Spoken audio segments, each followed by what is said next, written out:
سرې سترګې ځوانان. د ننګرهار د رینور ولسوالۍ وایګل درې دا تنکي ځوانان هره ورځ له سهارنۍ وروسته یوه ځانګړې خولۍ په سروي.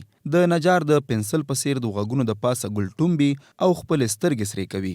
دوی وایي له ښاري فرهنګه ښه خبر دي، خو د پلار نیکه کلتور نشي هیرولی.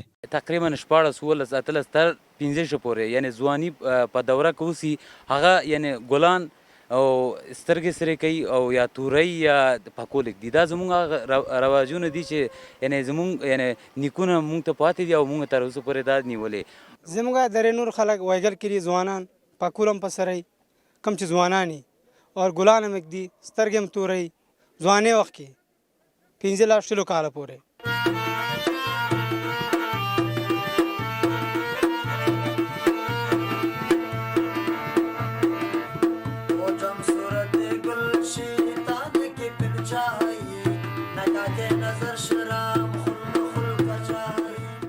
په د رینور وایګل دره کې د سترګو سره کول او د ځانګړې خولۍ په سرول یوازې د ځوانۍ په عمر کې وي.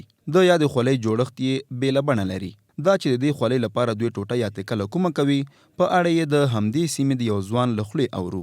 دا مونږ خپله دلته د تان چې ورته وایي که نه د دې د تکه چې دی که نه د سوات او د چترال نه اخوا نه مونږ ته راځي پاکستان نه او دلته جوړولې بیا دلته خپل استادان موجود دي خپله جوړوي.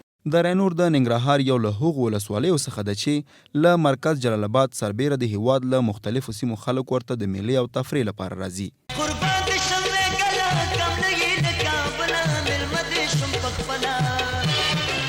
د رینور ولسوالۍ کې د نور رواجونو ترڅنګ یو رواج دا هم دی چې ځوانان یې دا ډول خولۍ او همدارنګه ګلان په سر ږدي.